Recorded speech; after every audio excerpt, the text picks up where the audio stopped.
তো শেষমেশ কি আর করার, সেই নাসুরবান্দা বন্ধুর অপমানের জ্বালা সহ্য না করতে পারে যেই বন্ধুটার ফোন খারাপ ছিল, সে অবশেষে চ্যালেঞ্জ অ্যাকসেপ্ট করেই ফেলে এবং রাজি হয়ে যায় তার সাথে 1 vs 1 একটা কাস্টম খেলার জন্য। তো যেই কথা সেই কাজ, হয় আজকে বন্ধুত্ব আরও গাঢ় হবে, নাই বন্ধুত্ব আজকে এইখানে শেষ হবে। তাও 1 vs 1 কেউ কারো ছাড় দিতে রাজি না।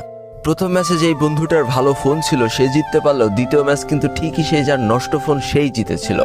আর এই করতে করতে তাদের মধ্যকার স্কোর যখন 3-2 হয়ে যায়, তখন যেই বন্ধুটার নষ্ট ফোন ছিল সেই বন্ধুটা হঠাৎ করে দেখা যায় তার ক্যারেক্টার আস্তে করে কম্পিউটার হয়ে গিয়েছে।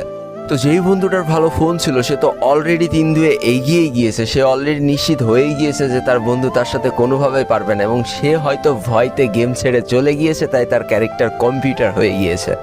এই চিন্তা ধারণা থেকে সে তার বন্ধুরা আরও বেশি করে পিটাতে থাকে আর চিন্তা করে যে স্ক্রিনশট নিয়ে কালকে সবাইকে দেখাবে আর বলবে যে আমার বন্ধু আমার থেকে কম পারলেও তার মুখের ফাপড় কিন্তু হেভি লেভেলের, সে সবার কাছে বলে বেড়ায় সেই সব থেকে ভালো প্লেয়ার। তো এই করতে করতে বেশ কয়েকটা রাউন্ড পার করে ফেললো, কোনোভাবে তার বন্ধু আর গেমে ব্যাক আসে না।